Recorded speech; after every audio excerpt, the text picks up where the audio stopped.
ഹരീഷ് വാസുദേവൻ കൂടി നമുക്കൊപ്പം ചേരുന്നു. Very good morning Harish Vasudevan. ഈ റിപ്പോർട്ടിൽ സർക്കാർ കടുംവെട്ട് നടത്തിയിരിക്കുകയാണ്. 5 പേജുകളിലെ 10 ഖണ്ഡികകൾ സർക്കാർ ഒഴിവാക്കിയിരിക്കുന്നു. തീർച്ചയായും സർക്കാരിന് ഒഴിവാക്കാനുള്ള അവകാശമുണ്ട്.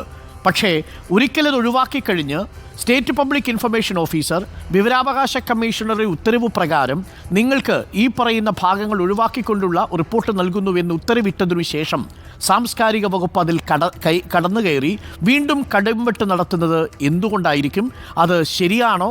അത് നിയമപരമായ സാധുതയുള്ള ഒരു ഇടപെടലാണോ? ഹരീഷ് വാസുദേവൻ, ഇതിൽ മൊത്തം ദുരൂഹതയാണോ?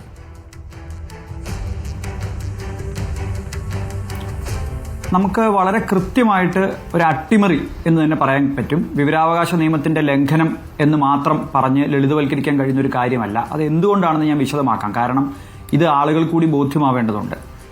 ഈ റിപ്പോർട്ട് പബ്ലിഷ് ചെയ്യണോ വേണ്ടയോ എന്ന് തീരുമാനിക്കുന്നത് വാസ്തവത്തിൽ സംസ്ഥാന സർക്കാരല്ല.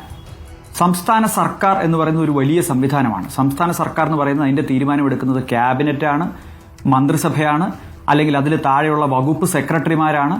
അതിന് താഴെയും മറ്റ് സംവിധാനങ്ങളുണ്ട്. ഇവരെല്ലാം അടങ്ങിയ സംവിധാനത്തിനെയാണ് നമ്മൾ സംസ്ഥാന സർക്കാർ എന്ന് വിളിക്കുന്നത്.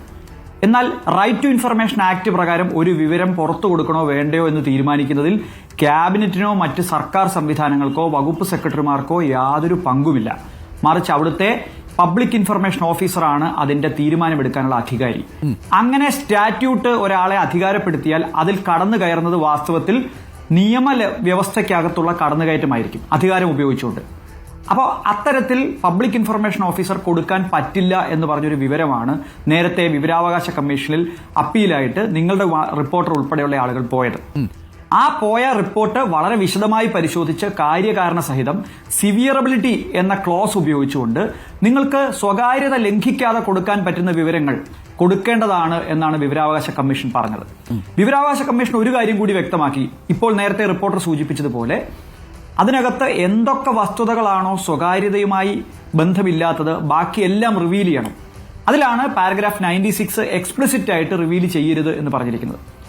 അപ്പൊ ഈ റിപ്പോർട്ട് വായിക്കുമ്പോൾ ഞങ്ങളെപ്പോലെയുള്ള അഭിഭാഷകർ ഇതിൽ എന്തെങ്കിലും നിയമപരമായ സാങ്കത്യം കാണുന്നവരുടെ ആദ്യം കണ്ണിൽപ്പെടുന്ന ഒരു പാരഗ്രാഫാണ് 96 എന്ന് പറയുന്നത്.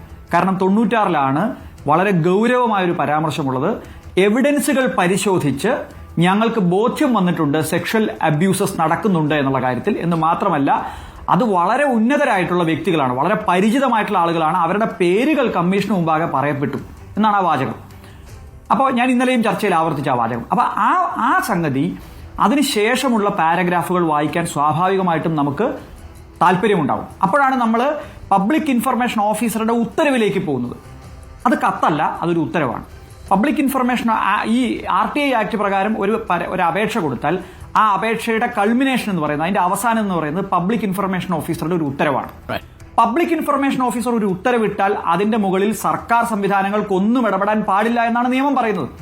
അവിടെയാണ് പുറത്തുവിടാമെന്ന് പബ്ലിക് ഇൻഫർമേഷൻ ഓഫീസറായിട്ടുള്ള സുഭാഷിണി തങ്കച്ചി പി, അവരാണ് state public information officer deputy secretary. Subhashini Thankachi P ആണ് തീരുമാനിക്കുന്നത് ഇതിനകത്തിന്റെ സിവിയറബിലിറ്റി അനുസരിച്ച് ഏതൊക്കെ വിവരം പുറത്തുവിടണം വേണ്ടെന്ന്. അപ്പൊ അവർക്ക് പോലും ഇതിനകത്ത് പ്രൈവസി ഇല്ല എന്ന് ബോധ്യപ്പെട്ട ഒരു നിയമപ്രകാരം ഒരു ഉത്തരവ്, കൾമിനേഷനിലെത്തിയ ഉത്തരവ് ജൂലൈ 18 എടുത്ത തീരുമാനം ഓഗസ്റ്റ് 18 ആയപ്പോൾ മാറുന്നു. ഈ പ്രധാനപ്പെട്ട പാരഗ്രാഫുകൾ വെട്ടിമാറ്റപ്പെടുന്നു. ആ വെട്ടിമാറ്റപ്പെട്ടത് ഒരു ഉത്തരവിന്റെ അടിസ്ഥാനത്തിലല്ല. അതുകൊണ്ട് തന്നെ അത് വിവരാവകാശ നിയമത്തിന്റെ അട്ടിമറിയാണ്. ഈ കാര്യത്തിൽ സർക്കാരിന് പുറത്തുവിടാൻ കുഴപ്പമില്ല എന്ന് പറയുന്ന വിവരങ്ങൾ പോലും മാധ്യമങ്ങൾക്ക് കിട്ടിയില്ല, ജനങ്ങൾക്ക് കിട്ടിയില്ല എന്നുള്ളത് വാസ്തവത്തിൽ ഈ റിപ്പോർട്ടിന്റെ ഗൗരവ സ്വഭാവത്തെ സൂചിപ്പിക്കുന്നു. ഒരു കാര്യം കൂടി എനിക്ക് ഇതിനകത്ത് സംശയമുണ്ട് അരുൺ. പാരഗ്രാഫ് 96 പുറത്തുവിടരുതെന്ന് കമ്മീഷൻ പറഞ്ഞിരിക്കുന്നു. എന്തുകൊണ്ടാണ് അത് പറഞ്ഞത്? നമ്മൾ പാരഗ്രാഫ് 96 വായിച്ചല്ലോ. അതിലെവിടെയാണ് ഈ പ്രൈവസിയുടെ പ്രശ്നം കിടക്കുന്നത്? ഒന്നുമില്ല. അത് ജനങ്ങൾ വായിക്കേണ്ട, കോടതി വായിക്കേണ്ട, പൊതുസമൂഹം വായിക്കേണ്ട ഒരു പാരഗ്രാഫാണ് 96. അപ്പോൾ ഇവർ സ്വകാര്യതയുടെ പേരിൽ ഇപ്പോൾ സർക്കാർ ഏകപക്ഷീയമായി മറച്ചു വെച്ചിരിക്കുന്ന ഒരു സംഗതി തന്നെ വാസ്തവത്തിൽ ചോദ്യചിഹ്നമാവുകയാണ്. ഞാൻ പറയുന്നത് ഈ കാര്യത്തിൽ വിവരാവകാശ കമ്മീഷൻ ഒരു പുനർവിചിന്തനം നടത്തേണ്ടതുണ്ട്.